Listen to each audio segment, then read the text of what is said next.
अस्सलाम वालेकुम मुस्फिरा, कैसे हो बेटे? अल्हम्दुलिल्लाह। अच्छा देखो, हम लोगों ने ना अभी तक जितनी भी एल्गोरिदम्स पढ़े थे ना कि हम एल्गोरिदम्स पे किस तरह से काम करते हैं। मतलब एक अगर प्रॉब्लम का सलूशन स्क्रीन शो हो रही है ना, ठीक है। हम लोग जब अपने प्रॉब्लम का सलूशन फाइंड आउट करते हैं, उसको सलूशन को आइडेंटिफाई करते हैं। पहले प्रॉब्लम अंडरस्टैंड होती है, फिर ऑब्वियसली सलूशन पे आते हैं। तो हमने देखा था कि सबसे अब हम उसका एल्गोरिदम बना लेते हैं। एल्गोरिदम्स क्या होता है, पहले हम ये रिपीट कर लेते हैं चीज़ें कि एल्गोरिदम्स क्या होता है, set of steps that we have to perform to solve a problem. ठीक है, उन स्टेप्स और इंस्ट्रक्शंस को कहते हैं एल्गोरिदम, जो प्रॉब्लम को सॉल्व करने के लिए हमने परफॉर्म करने होते हैं। तो एल्गोरिदम्स किस तरह से डिज़ाइन हो सकते हैं, उनके क्या मेथड्स हैं एल्गोरिदम को डिज़ाइन करने के। ठीक है, एल्गोरिदम को डिज़ाइन करने के मल्टीपल मेथड्स हैं। आपके कोर्स में दो मेथड्स हैं जो आपने रीड करने हैं और जिसकी प्रैक्टिस करनी है। सबसे पहला फ्लो चार्ट्स है and the second one is pseudo code. ठीक है, तो आज जो हम टॉपिक पढ़ेंगे वो फ्लो चार्ट होगा कि हम एल्गोरिदम्स को डिज़ाइन कर सकते हैं, अपने सेट ऑफ स्टेप्स को लिख सकते हैं, लेकिन किस तरह से? फ्लो चार्ट के थ्रू। ठीक है, मतलब ये एल्गोरिदम्स को लिखने का यानी सिर्फ सूडो कोड।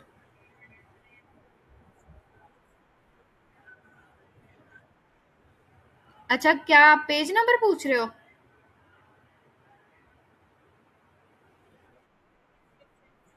अच्छा, ठीक है। हम लोगों ने इस आपकी बुक में दो मेथड हैं, flow chart and pseudo code. Flow chart, आप आज हम लोग फ्लो चार्ट रीड करेंगे कि फ्लो चार्ट किस तरह से डिज़ाइन किया जाता है, प्रॉब्लम की सोल्यूशन का फ्लो चार्ट किस तरह से डिज़ाइन करके हम लोग उस सोल्यूशन को जो है वो सॉल्व कर सकते हैं, इस पे इम्प्लीमेंट कर सकते हैं। First one is flow chart. Flow chart क्या होता है, उसकी क्या इंपॉर्टेंस है, वो किस तरह से वर्किंग करता है। एल्गोरिदम्स क्या होते हैं? Algorithm design method to provide, ये आप सिर्फ उसने बताया कि एल्गोरिदम्स डिजाइन मेथड्स कौन कौन से होते हैं और वो क्या काम करते हैं। ठीक है, तो इसको बहुत ज़्यादा रीड करने की जरूरत नहीं, एक या दो लाइंस मैक्सिमम इनफ होती हैं जब आपके पास एज अ लॉन्ग क्वेश्चन आता है। शॉर्ट में तो ऑब्वियसली फ्लो चार्ट आएगा, तो आप यहाँ से ही स्टार्ट करेंगे यानी उसकी डेफिनेशन से। Algorithms it designs method provide a range of tools and techniques to tackle various computational problems effectively। मतलब एल्गोरिदम डिज़ाइन मेथड्स ऐसे मेथड्स होते हैं जो हमें क्या प्रोवाइड करते हैं, टूल्स और टेक्निक्स प्रोवाइड करते हैं, जिससे हम क्या कर सकते हैं, अपनी प्रॉब्लम को यानी अपनी ऐसी ऐसा प्रॉब्लम जो आपने जिस पे ऊपर वर्किंग करनी है और जिसका प्रॉब्लम को सोल्यूशन आपने फाइंड करना है, वो किसी भी टाइप्स की हो सकती है।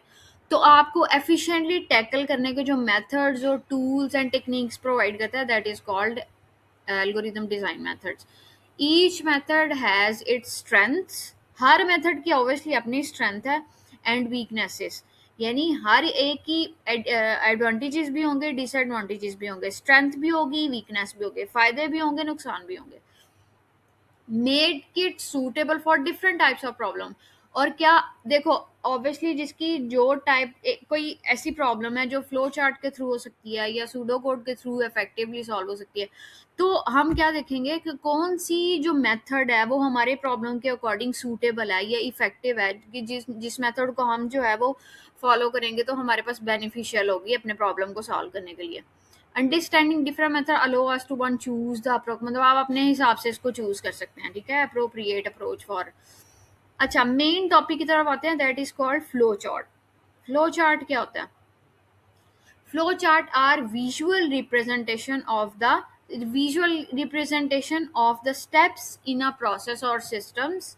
यानी फ्लो चार्ट एक ऐसी विजुअल का क्या मतलब होता है, शेप्स की फॉर्म में हम अपने स्टेप्स को यानी प्रॉब्लम का जो सोल्यूशन है उसको रिप्रेजेंट करेंगे इन अ प्रोसेस और system, depicted using different symbols connected by arrows. हम डिफरेंट सिंबल्स को यूज करते हैं अपने प्रॉब्लम के स्टेप्स यानी उसका एल्गोरिदम लिखने के लिए, जिसको हम शो करते हैं डिफरेंट शेप्स के ऊपर और डिफरेंट सिंबल्स के थ्रू। जो वो डिफरेंट मल्टी यानी डिफरेंट जो सिंबल्स हैं वो आपस में किस तरह से कनेक्टेड होते हैं, बाय एरोस। ठीक है, they are widely used in various field. ये बहुत ज़्यादा ये यूज़ होते हैं, बहुत सी फील्ड्स में यूज़ होते हैं, लेकिन जो सबसे ज़्यादा जिस फील्ड में यूज़ होते हैं वो है इन कंप्यूटर साइंस में तो बहुत ज़्यादा फ्लो चार्ट्स यूज़ होते हैं। Engineering and business to model processing design systems and communicate complex work flows clearly and effectively. हम क्या कर रहे होते हैं, जो हम लोग फ्लो चार्ट्स बनाते हैं ना, उससे क्या होता है, हमने ना स्टेप्स लिखने होते हैं, मतलब अपने प्रॉब्लम के सोल्यूशन के स्टेप्स लिखने होते हैं, लेकिन उसको एक सिंबल में, जैसे आप ये समझ लो कि आपने हर स्टेप को, जैसे सबसे पहले आपने चाय बनाने के लिए पानी डाला, तो उस स्टेप को आप एक ब्लॉक में लिख दोगे, ठीक है, या आप एक बॉक्स में बंद कर दोगे, उस बॉक्स को आप सिंबल कह रहे हो, और हर बॉक्स दूसरे बॉक्स के साथ अटैच होगा बाय एरोस। और ये कंप्यूटर इंजीनियरिंग और बिजनेस की फील्ड में बहुत ज़्यादा यूज़ होते हैं। उससे किस लिए यूज़ होते हैं, अपने प्रोसेस को मॉडल करने के लिए, उस सिस्टम को, और जो प्रॉब्लम के सोल्यूशन के लिए, यानी प्रोसेस के जो सिस्टम है उसको डिज़ाइन करने के लिए, और कम्युनिकेट कॉम्प्लेक्स वर्क फ्लोज, यानी हर प्रॉब्लम का जो सोल्यूशन है, उसके जो स्टेप्स हैं, उसके और हर वर्क फ्लो को, कॉम्प्लेक्स वर्क फ्लो को कम्युनिकेट करवाने के लिए इफेक्टिवली और क्लियरली। अब इम्पोर्टेंस क्या है फ्लो चार्ट की, आगे ना आप लोग बनाना भी सीखोगे, इसके अंदर जो सिंबल्स और यूज हो रहे हैं उनको भी हम पढ़ेंगे।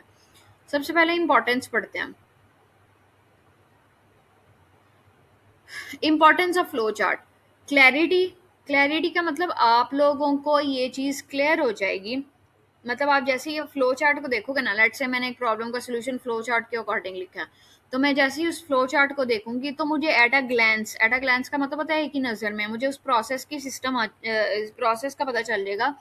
उस प्रोसेस का मुझे, मेरे लिए उसको अंडरस्टैंड करना आसान हो जाएगा, यानी मेरे लिए वो चीज़ें फ्लो चार्ट को देखते हुए इतनी क्लियर हो जाएंगी कि मुझे पता चल जाएगा कि मैंने इस प्रॉब्लम को सॉल्व करने के लिए कौन कौन से स्टेप्स को परफॉर्म करना है, मतलब क्लियरिटी मिल जाएगी मुझे। मतलब flow chart provides a clear and concise way, clear और कंसाइज मतलब शॉर्ट वे प्रोवाइड करता है to represent the process, making them easier.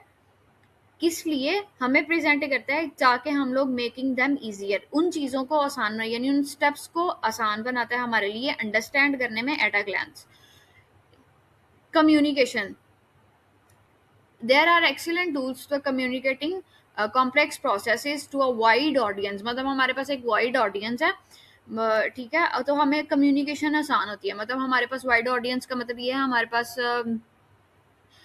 जो है वो ऑडियंस, जैसे यूजर्स हैं, उनको पता चल जाएगा कि हम लोग जो प्रॉब्लम का सोल्यूशन फाइंड आउट कर रहे हैं उसकी प्रोसेस ये होगा, ठीक है, उनके लिए प्रोसेस क्लियर हो जाता है। एक कॉम्प्लेक्स कम्युनिकेशन जो मुझे उनको ये बताना आसान था ना कि आप सबसे पहले ये करो, फिर सेकंड स्टेप पे ये करना, फिर थर्ड स्टेप पे ये करना, तो वो उनके लिए लर्न करना भी मुश्किल होता है, याद रखना भी और प्रोसेसिंग करना भी। तो जब हम फ्लो चार्ट्स बना लेते हैं ना, जब हम फ्लो चार्ट्स बनाएंगे तो ऑब्वियसली जो हमारे ऑडियंस होंगे वो एक ग्लैंस, यानी एक नज़र में ही उनको पता चल जाएगा कि अच्छा ये स्टेप नंबर 1 है, हमने सबसे पहले ये करना है। जैसे हम लोगों ने कल एक ट्री का पढ़ा था एल्गोरिदम में कि अगर हमने एक दरख्त लगाना है तो उसके क्या क्या स्टेप्स होंगे। तो जब मैं किसी को फ्लो चार्ट प्रोवाइड कर दूंगी ना स्टेप्स में, नंबर 1, नंबर 2, नंबर 3, तो वो फ्लो चार्ट को देखते हुए इजिली उस पर वर्किंग कर सकता है। प्रॉब्लम सॉल्विंग आसान हो जाती है, मतलब किसी भी जो है प्रॉब्लम को सॉल्व करना, यानी प्रॉब्लम का या इशू का सोल्यूशन फाइंड आउट करना जो है वो आसान हो जाता है। डॉक्यूमेंटेशन, आप जैसे ही फ्लो चार्ट बनाओगे ऑब्वियसली उसमें ना इंस्ट्रक्शन, सेट ऑफ इंस्ट्रक्शंस लिखी होती हैं कि स्टेप नंबर 1 हमारे पास इनपुट ये जाएगी, यानी हम लोगों ने स्टेप नंबर 1 पे जो हमने इनपुट देनी है वो ये, आउटपुट ये आएगी, दरमियान में प्रोसीजर वगैरह ये होगा, तो उसकी डॉक्यूमेंटेशन बन जाती है। डॉक्यूमेंटेशन किस तरह से इंपॉर्टेंट है, उस सिस्टम की जब डॉक्यूमेंटेशन बनेगी तो ऑब्वियसली हमारे पास रिटर्न रिकॉर्ड होगा कि हम लोग की प्रॉब्लम का तब ये सोल्यूशन था, उसका रिटर्न रिकॉर्ड ये है। और अगर कोई ऐसा पर्सन आता है जो हमारे पास न्यू एम्प्लॉय है और उसको भी सेम प्रॉब्लम या इशू या प्रॉब्लम का सोल्यूशन फाइंड आउट करना, तो ऑब्वियसली वो जो प्रीवियस हमारी डॉक्यूमेंटेशन होगी उसकी ट्रेनिंग के लिए भी होगी, या आप उसको कह सकते हो कि इस तरह काम करो, तो ये एक रेफरेंस मटेरियल हो जाता है, ठीक है। तो इस तरह से फ्लो चार्ट के अंदर हमारी डॉक्यूमेंटेशन भी हो जाती है। अच्छा, कौन कौन से सिंबल्स हैं जो जो फ्लो चार्ट के अंदर यूज हो रहे हैं, ये जो आपके बुक पे ऊपर सिंबल्स लिखे हैं ना, ये बहुत बहुत इंपॉर्टेंट है। और फ्लो चार्ट के अंदर मोस्टली ये सिंबल्स ही यूज हो रहे हैं, मतलब आप पूरे के पूरे प्रॉब्लम का सोल्यूशन जो है वो इजीली इन सिंबल्स के थ्रू फ्लो चार्ट इजीली बना सकते हो, ठीक है। फ्लो, अब सिंबल क्या है, ये जो सिंबल बने आप देखो मुस्फिरा, मुझे बताओ इसमें ये पहला सिंबल किसका है, इस शेप को आप क्या कहती हो? हम लोग अपनी नॉर्मल रूटीन में ये जो हमारे पास एग की शेप है, इसको हम क्या कहते हैं? Oval shape. और हमारे पास ये जो शेप है, ये हमारी रेक्टेंगल शेप है। मैथमेटिक्स में हमने ये शेप्स पढ़ी थी ना जब हम छोटे थे। तो हमने इसको कहा था oval shape, and this is called rectangle parallelogram. ठीक है, और ये हमारे पास क्या होती थी? डायमंड शेप भी इसको कह सकते हैं। हाँ, और ये हमारे पास क्या होते हैं? सिंपल चीज है, एरोज होते हैं। ठीक है, ये हमें क्या बताते हैं? एरोज हमें क्या बताते हैं मसफिरा? डायरेक्शन बताते हैं ना? Yes, very good, very good. मतलब डायरेक्शन बता रहे हैं, अपवर्ड और डाउनवर्ड। अपवर्ड होगा इसका मतलब मैंने स्टार्ट का ऊपर वाली तरफ इशारा करा हमें, यानी अपवर्ड डायरेक्शन बता रहा है। डाउनवर्ड होगा ये वाला एरो, यूं तो होगा तो ऑब्वियसली हमें ये डाउनवर्ड की डायरेक्शन बता रहा होगा। ठीक है, अब देखो ये जो सिंबल्स मैं यूज कर रही हूँ, ये कर रही हूँ फ्लो चार्ट में, ये किन किन चीजों को रिप्रेजेंट करता है? ठीक है, फ्लो चार्ट सिंबल्स, यानी फ्लो चार्ट के अंदर जो आप सिंबल यूज कर रहे हो, ये विजुअल रिप्रेजेंटेशन होती है। विजुअल का मतलब पिक्चर्स के फॉर्म में हम जब किसी चीज को रिप्रेजेंट करते हैं। Use to illustrate the steps, जो क्या करता है? हमें इलिस्ट्रेट करता है, डिस्क्राइब करता है, हमें बताता है कि कौन कौन से स्टेप्स है। एंड फ्लोज, और उसका फ्लो क्या होगा? Of the process and system, यानी ये सिंबल्स, ये एरोज, ये जितने भी सिंबल्स आप यूज करोगे फ्लो चार्ट के अंदर, ये आपको बताएंगे कि कौन कौन से स्टेप्स आपने परफॉर्म करने हैं और किस फ्लो में करने हैं। पहले कौन सा स्टेप परफॉर्म करना है, फिर सेकंड कौन सा होना चाहिए। ठीक है, तो आपको ये साथ साथ flow of the steps, performing steps भी बताएंगे। तो फर्स्ट वन इज ओवल। जो हमने पहला सिंबल पढ़ना है वो, and that is Oval. Oval क्या होता है? ओवल ना टर्मिनल सिंबल भी कहते हैं। देखो यहाँ पे उन्होंने लिखा हुआ है, टर्मिनल का मतलब है जो स्टार्टिंग और एंडिंग पॉइंट। ठीक है, जब भी मतलब आपने फ्लो चार्ट स्टार्ट करना है ना, अच्छा मैं आपको ना साथ साथ साथ इसकी पिक्चर भी डिस्क्राइब कर देती हूँ, क्योंकि जब हम शेप्स पढ़ते जाएंगे और साथ तस्वीरें देखेंगे ना, मतलब उसकी रिप्रेजेंटेशन देखेंगे, तो हमें साथ साथ ना चीज़ें ज़्यादा क्लियर होंगी। मुझे ओके, हमारे पास ना ये ओवल शेप है। ओवल शेप आपके फ्लो चार्ट के अंदर सिर्फ ये बताएगा कि आपका प्रोग्राम स्टार्ट हो गया और एंड हो गया। ठीक है, यानी ये वाला जो शेप है ना, या तो ये फ्लो चार्ट के सबसे स्टार्ट पे होगी या एंड पे होगी। ठीक है, सिर्फ दो पॉइंट्स पे ही आपके फ्लो चार्ट में यूज होती है हमेशा, मतलब दरमियान में कहीं नहीं यूज होता है। क्योंकि ये वाला जो सिंबल है ना, ये हमारे फ्लो चार्ट को स्टार्ट करने को शो करवाता है और एंड करने को। मतलब अगर आपका प्रोग्राम एंड हो गया ना, तो आपने मुझे बताना है, मतलब आप फ्लो चार्ट बना रहे हो तो आपने मुझे ये प्रेजेंट करना है कि अब यहाँ पे मेरे सारे स्टेप्स खत्म हो गया, प्रॉब्लम का सोल्यूशन यहाँ तक था, मतलब मेरा फ्लो चार्ट एंड हो गया। तो आप ये वाला सिंबल लास्ट पे लगा दोगे। ठीक है, तो मुझे पता चल जाएगा अच्छा इसको एंडिंग सिंबल कहते हैं, तो इसका प्रोग्राम एंड हो गया। तो अगर आपने कोई प्रोग्राम स्टार्ट करना है तो ऑब्वियसली आप ये वाला सिंबल यूज करोगे, तो मुझे पता चल जाएगा कि हमारे पास प्रोग्राम जो है वो क्या हो गया, स्टार्ट हो गया। अब देखो ये एक फ्लो चार्ट बना हुआ है। ठीक है, ये सबसे पहले भी ओवल सिंबल यूज हो रहा है और सबसे लास्ट पे भी। जो भी आप फ्लो चार्ट देखोगे ना, ये भी देखो। ठीक है, इसमें देखो, हालांकि ये थोड़ा कॉम्प्लेक्स उस प्रीवियस इस वाले से ज्यादा कॉम्प्लेक्स है, लेकिन यहाँ पे भी क्या हो रहा है, सबसे पहले भी ओवल सिंबल यूज हो रहा है और सबसे लास्ट पे भी। इसका मतलब स्टार्टिंग और एंडिंग सिंबल हमारे पास कौन सा होता है बेटा? Oval symbol. ठीक है, अब इसको मैं थोड़ा सा रीड कर लेती हूँ। रिप्रेजेंट द स्टार्ट और एंड ऑफ द प्रोसेस, यानी आपके प्रोसेस को स्टार्ट और एंड को रिप्रेजेंट करेगा। ऑफन लेबल्ड एज, और इसको किस तरह से लेबल किया जाता है? ये जो अंदर आपने लिखा है ना स्टार्ट और एंड, आप ये समझ लो आपने जैसे लेबल करते हैं हम किसी चीज को, शेप बनाने के बाद हम लेबल करते हैं ना कि ये चीज इसकी है, ये चीज की है। तो इसके अंदर जो आपने लिखा है ये आपने लेबल किया हुआ है कि ये जो सिंबल है ये स्टार्ट और एंड के लिए यूज हो रहा है। नेक्स्ट है हमारे पास रिक्टेंगल शेप। जो रिक्टेंगल शेप है ना, ये आपके प्रोसेस सिंबल होते हैं। इसको इसको हम टर्मिनल सिंबल कहते हैं। ये जो रिक्टेंगल होता है, इसके नाम इनके याद रखने हैं आपने।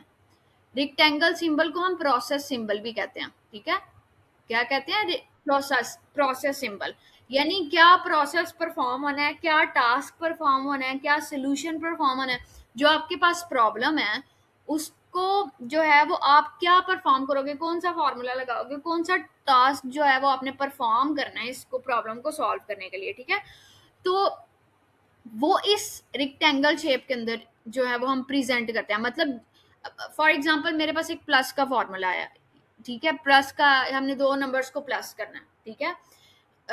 जैसे आप लोगों ने वो पढ़ा हुआ ना बेटे अलजेब्रा मैथ में, तो आप ये समझ लो आपने दो वेरिएबल्स को ना प्लस करना है, जैसे ए और बी, उसकी कुछ वो है डिफरेंट वैल्यूज हैं, ठीक है। आपने ए और बी को प्लस करना है, तो उसके प्लस करने के लिए जो फॉर्मूला लगेगा ना, जो टास्क आपने परफॉर्म करना है इस प्रोसेस में, वो आप यहाँ पे लिखोगी, ठीक है। Represent a process, task or operation that needs to be perform. Question को सॉल्व करने के लिए जो प्रोसेस, टास्क या जो भी ऑपरेशन नेसेसरी होता है कि हमारे सवाल का जवाब हमें मिल जाए। जैसे हमने एक फॉर्मूला एक ऑड का जो हम लोग क्वेश्चन सॉल्व करें, हम ये चेक करें कि ये इवन, ये नंबर इवन है या ऑड है। इवन का पता ना क्या होता है, जो टू पे डिवाइड हो जाता है, जो टू के टेबल में आता है। और ऑड वो नंबर तो जो टू पे डिवाइड नहीं होता जो नंबर, ठीक है, मतलब जो टू के टेबल में नहीं आता। तो उसके लिए ऑब्वियसली हमें क्या करना पड़ेगा, चेक करना पड़ेगा कि क्या ये नंबर इवन है या ऑड है, तो हमें वो फॉर्मूला लगाना पड़ेगा, यानी उस नंबर को टू पे डिवाइड करके चेक करना होगा। तो टू पे जो डिवाइड करने वाला प्रोसेस है ना, वो इस रेक्टेंगल के अंदर होगा। अब ये देखो बच्चे, समझ आ रही है ना? ये देखो, ये मैं साथ आपको बता दूं, ये रेक्टेंगल यूज हुआ है ना, तो इसमें क्या लगा हुआ है, फॉर्मूला, ठीक है। Sum is equal to A plus B, मतलब ए और बी एक वेरिएबल है जिसको आपने प्लस करना है, तो ऑब्वियसली ये सम का फॉर्मूला है, ठीक है, उसको प्लस करने का। तो ये भी देखो, जितने भी फॉर्मूलाज यूज होंगे ना, वो इस रिक्टेंगुलर सिंबल के अंदर यूज होंगे। आगे है हमारे पास प्रीपेंडिकुलर सिंबल। प्रीपेंडिकुलर सिंबल क्या करता है, प्रीपेंडिकुलर हमारे पास जो सिंबल होता है ना, वो इनपुट और आउटपुट को शो करता है। मतलब प्रोसेस यानी जो हमारा प्रॉब्लम है उसको सॉल्व करने के लिए जो चीज इनपुट करनी होगी हमें, यानी जो वैल्यू हमने इनपुट करनी होगी, या जो हमें आउटपुट आएगी, वो हम किस में शो करेंगे, ये इस पैरालेलोग्राम शेप के अंदर, ठीक है। तो ये जो सिंबल होता है इसको इनपुट आउटपुट सिंबल भी कहते हैं, ये इसका नाम है, ये समझ लो इसका नाम है, ठीक है। जैसे इसका नाम हम टर्मिनल सिंबल कहते हैं, स्टार्ट और एंड पॉइंट जो होता है। रेक्टेंगल ये शेप जो है, ये हमारा प्रोसेस सिंबल होता है, ये हमारे पास रेक्टेंगल। पैरालेलोग्राम क्या होता है, input output symbol, represents data, input और आउटपुट। मतलब देखो, मैंने आपको कहा था ना, इस पॉइंट पे आपने जो दो नंबर्स हैं, एक सेकेंड, यहाँ पे आपके जो दो नंबर्स हैं जिनको आप प्लस कर रहे हो, तो ऑब्वियसली उसके लिए इनपुट देनी होगी और आउटपुट भी आएगी, यानी रीड ए और बी। मतलब इस पॉइंट पे इसने तो लिखा हुआ ना रीड ए और बी, तो अगर मैं आपको कहती हूँ ए टू के इक्वल है, बी थ्री के इक्वल है, तो आपने जो इनपुट देनी है ना, वो ये होगी कि A is equals to three and sorry, A is equals to two and B is equals to three, ठीक है। तो वो इनपुट इसके अंदर आएगी, ये फॉर्मूला लगेगा, मतलब यहाँ इस पॉइंट पे फॉर्मूला लगने के बाद दोनों जो अमाउंट्स होंगी वो प्लस होंगी, और हमारे पास ऑब्वियसली फाइव आउटपुट आएगी, ठीक है। टू और थ्री को प्लस करेंगे तो जो आउटपुट शो होगी ना, वो इस परपेंडिकुलर शेप के अंदर शो होगी। हाँ, अच्छा नेक्स्ट देखो, एक मिनट, नेक्स्ट देखें बेटे, ले लो। नेक्स्ट है हमारे पास डायमंड सिंबल। डायमंड सिंबल देखो, ये डायमंड बना हुआ है। अब डायमंड सिंबल किस चीज को शो करता है, डायमंड सिंबल ना डिसीजन लेता है, फैसले करता है। फैसले किस तरह से कि जैसे मैंने इसको एक कंडीशन दी है, मतलब इस वाला, अगर मैं इस वाले की बात करूँ ना, तो इसमें हमें कोई फैसला लेना नहीं पड़ा। इसमें सिंपल हमने दो नंबर्स को प्लस करना था, सिंपल हमने इनपुट दी, फॉर्मूला लगाया, और दोनों नंबर्स को प्लस करके हमारे पास इस पॉइंट पे आंसर आ गया। मतलब इसमें हमने कोई फैसला नहीं लिया, ठीक है। मतलब ये, और इसमें सिर्फ हमें प्लस करके आंसर चाहिए था, हमें कोई भी डिसीजन नहीं लेना था। लेकिन इस क्वेश्चन को अगर आप देखो ना, मैंने आपको कहा था जैसे हमने ये चेक करना है कि हमारे पास जो दो नंबर्स हैं वो इवन है या ऑड है, तो ऑब्वियसली उसमें फॉर्मूले के बाद जो हमारे पास आंसर आएगा ना, उससे हमें डिसीजन भी लेना पड़ेगा, ठीक है। ठीक, इस पॉइंट पे तो उसने आउटपुट दिया ना कि यहाँ पे या तो आपके पास क्या होगा, यहाँ पे ये डिसीजन लेगा कि ये फॉर्मूला जब आप लगाओगे कि एक नंबर टू पे डिवाइड हुआ है, तो जो उसका आंसर आया है, यहाँ पे इस पॉइंट पे डिसीजन होगा कि वो इवन है या ऑड है, तो ऑब्वियसली इस पॉइंट पे डिसीजन हो जाएगा, तो आउटपुट हमें प्रीपेंडिकुलर में शो हो जाएगी। मुस्फिरा समझ आ रही है ना?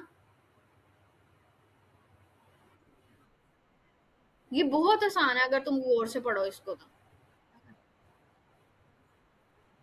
ये देखो, इस पॉइंट पे जैसे देखो मैंने एक नंबर इसको दिया, यहाँ पे मैंने इनपुट दी, यहाँ से प्रोग्राम स्टार्ट हुआ, ओवल स्टार्ट को रिप्रेजेंट करता है, यहाँ से हमारा प्रोग्राम स्टार्ट हो गया, यहाँ पे आया और मैंने इसको इनपुट दी, इस पॉइंट पे मैंने इसको कहा लेट से मेरे पास 3 है, ठीक है, 3 इज माई इनपुट, ठीक है, यहाँ पे मैंने इनपुट दे दी, यानी यहाँ पे मैंने कहा x इज इक्वल टू 3, ठीक है, इस पॉइंट पे उस यहाँ पे इनपुट गई, इस पॉइंट पे आई, ये एरो शो कर रहा है ना, मैंने आपको बताया था ना एरो डायरेक्शन शो करता है कि यहाँ से स्टार्ट होने के बाद आप इनपुट दोगे, और इस एरो को हमने शो किया कि इस एरो पे इस पॉइंट पे जाके आप डिसीजन करेंगे।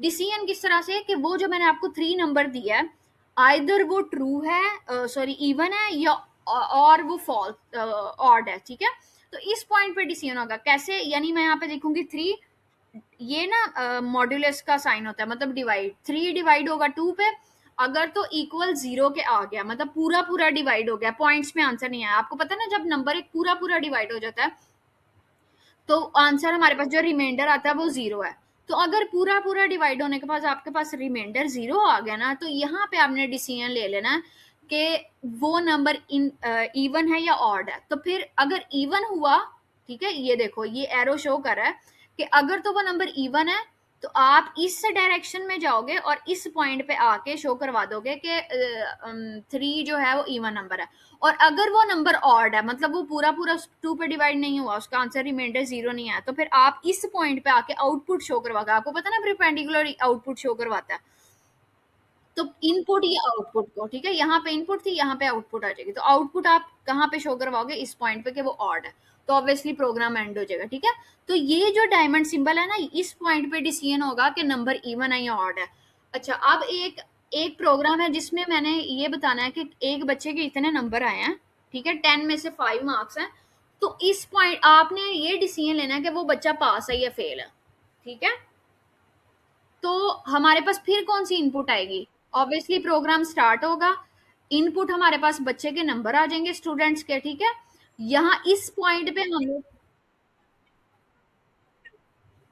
क्या हो गई है, चले मैं दोबारा शेयर कर देती हूँ।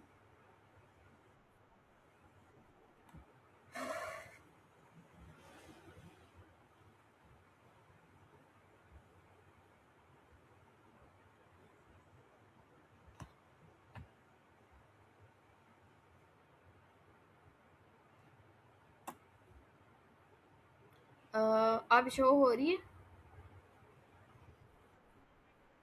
अच्छा, मुस्फिरा अब हमारे पास एक ऐसा नंबर है, मतलब एक ऐसा प्रॉब्लम है जिसमें हमने ये बताना है कि हमारा स्टूडेंट जो है वो पास है या फेल है, ठीक है, मतलब उसके मार्क्स के अकॉर्डिंग हम ये डिसीजन लेंगे कि वो स्टूडेंट पास है या फेल है। अब पासिंग क्राइटेरिया 7 मार्क्स है लेट से, ठीक है, मतलब मैं कह रही हूँ कि 10 में से जिसके 7 है ना वो पास है, और या 8 और 9 और 10 है, और अगर 7 से कम मार्क्स है ना वो तो वो स्टूडेंट फेल है, ठीक है, मैंने ये अपना पासिंग क्राइटेरिया रखा, ठीक है, अब देखो ये वाला स्टार्टिंग पॉइंट है, यहाँ से हमारा प्रोग्राम स्टार्ट होगा, अब एरो शो करवाया मतलब हमने इनपुट देनी है, इनपुट होगा स्टूडेंट्स के मार्क्स, ठीक है, तो यहाँ पे हम लोग स्टूडेंट के मार्क्स दे देंगे प्रीपेंडिकुलर शेप में, सिंबल में, नेक्स्ट हम लोग आगे, अब ये जो डायमंड शेप है ना इसमें हम लोग स्टूडेंट्स के डिसीजन लेंगे, और स्टूडेंट्स का डिसीजन क्या होगा, अगर तो मार्क्स जो हैं वो इक्वल आए 7 के तो स्टूडेंट पास होगा, या 7 से ग्रेटर हो तो स्टूडेंट मतलब equal to, greater than and equal to का साइन आएगा, अगर ग्रेटर या इक्वल 7 है तो ऑब्वियसली स्टूडेंट पास होगा, और अगर लेस देन 7 है तो वो स्टूडेंट फेल होगा, ठीक है, तो इस पॉइंट पे आप डिसीजन लोगे, और अगर स्टूडेंट पास है तो आप इस पॉइंट पे रेक्टेंगल में शो, पैरेललोग्राम में शो करवा दोगे, अगर वो फेल है तो इस पॉइंट पे, इज दैट क्लियर, यहाँ पे एक और पॉइंट ऐड हो सकता है मुस्फिरा, रेक्टेंगल में जिसमें हम क्या करते हैं प्रोसेस शो करवाते हैं, तो ये, हाँ, अच्छा, इसमें हम लोग क्या कर रहे होते हैं, डायमंड में डिसीजन लेते हैं, represents are decision point in the process where the flow can branch based on yes or no, आप यहाँ पे डिसीजन लेते हो इस प्रोसेस के बाद के जो प्रोसेस है उसमें आंसर जो है वो उसका डिसीजन क्या होना चाहिए, मतलब आपका जो प्रोसेस के अकॉर्डिंग फ्लो चल रहा है उसमें आपका आंसर येस और नो है, अगर तो क्वेश्चन है तो, और अगर कोई और कंडीशन है तो ट्रू या फॉल्स की कंडीशन आ जाएगी, ठीक है, पास फेल की कंडीशन आ सकती है, यस नो की आ सकती है, ट्रू फॉल्स की कंडीशन आ सकती है, ठीक है, तो ये डिसीजन मेकिंग शो करता है। अच्छा, एरोस, एरो को हम लोग कहते हैं फ्लो लाइन। फ्लो लाइन का मतलब ये आपको प्रोग्राम की का फ्लो बताता है, डायरेक्शन बताता है कि प्रोग्राम जो है वो किस टाइप का चल रहा है, मतलब अपवर्ड, अप टू डाउनवर्ड चल रहा है, डाउन टू अपवर्ड चल रहा है। ठीक है, ये शो करता है, मतलब आपका जो फ्लो लाइंस होंगी वो आपकी डायरेक्शन को शो करेंगी। जैसे ये देखें, shows the direction of the flow within the flow chart, connecting the symbols in the indicate sequence of steps। ठीक है, तो ये इसको शो करता है, मतलब देखो ये पूरे का पूरा प्रोग्राम का फ्लो सेंड कर रहा है, बता रहा है, रिप्रेजेंट कर रहा है फ्लो ऑफ प्रोग्राम को, फ्लो चार्ट। ठीक है, ये यहाँ से जा रहा है, ये यहाँ पे आप इस साइड, अगर तो आपका डिसीजन राइट साइड पे है तो ऑब्वियसली आप इसकी डायरेक्शन ये बता दिया, लेफ्ट है तो ये डायरेक्शन है, और उसके बाद क्या हो जाना चाहिए, टर्मिनेट होना चाहिए आपका program. Is that clear? Any question? अच्छा, इस ये मैं आपको थोड़ा सा समझा देती हूँ। फ्लो चार्ट यहाँ पे जो एग्जांपल है बच्चे, आप ना इन एग्जांपल्स को जरूर करना, मतलब आपको पेपर में ये आ सकता है, आपने उसका फ्लो चार्ट बनाना होगा। यहाँ पे flow chart adding of two numbers, दो नंबर्स को ऐड करना, ये उसका फ्लो चार्ट है। प्रोग्राम स्टार्ट हुआ, यहाँ पे पैरालिलोग्राम में आपने क्या शो करवाया, सिंबल्स हमें क्या बता रहा था कि हमने इनपुट दिया। इनपुट क्या है, वो दो नंबर्स है जिनको आपने प्लस कर देना। रिक्टेंगल के अंदर वो प्रोसेस परफॉर्म हुआ है, यानी दो नंबर्स प्लस हुए हैं, और आउटपुट आ गई है राइट सम, यानी उसका आंसर लिखेंगे हम लोग, और यहाँ पे प्रोग्राम एंड हो जाएगा। ठीक है, ये देखो अब ये प्रोसेस समझ आ रही है ना, ये वो सारे स्टेप बन रहे हैं ना जो एल्गोरिदम में हमने प्रेजेंट किए थे। अब ये देखें, यहाँ पे वो कह रहा है कि ये flow chart of finding even and odd numbers, हमने ऑड के इवन और ऑड नंबर्स को यहाँ पे फाइंड आउट करना है कि जो नंबर हम यूजर देगा, कि यूजर ने लेट से 5 ऐड किया, तो हमने ये डिसाइड करना है इस फ्लो चार्ट के थ्रू कि वो जो नंबर है वो इवन है या ऑड है। इनशाला मैं आपको ना जब कॉलेज स्टार्ट होंगे तो मैं आपको ये बोर्ड पे भी समझा दूंगी। यहाँ से प्रोग्राम स्टार्ट हुआ, यहाँ पे ऑब्वियसली एक इनपुट आई, इनपुट वो नंबर होगा जो यूजर देगा, लेट से यहाँ पे 5 है। यहाँ पे आप कंडीशन को चेक करते हुए डिसीजन लोगे कि वो नंबर इवन है या ऑड है, और फिर आप इन परपेंडिकुलर्स के थ्रू आउटपुट शो करवा दोगे कि इवन नंबर है या ऑड है, और फिर यहाँ पे क्या हो जाएगा, आपका प्रोग्राम एंड हो जाएगा। ये इंपॉर्टेंट लॉन्ग क्वेश्चन में भी आ सकता है और एज अ शॉर्ट क्वेश्चन भी। अच्छा, ठीक है, इन सिंबल्स को आपने अच्छी तरह लर्न करना, और इसके नेम्स मस्ट लर्न करना कि टर्मिनल है सिंबल, और इसकी आप वन वन लाइन की, जैसे आप कोई पर्सन आपसे पूछे तो आप उसके डिस्क्रिप्शन याद कर लेना। टेक केयर, अल्लाह हाफिज।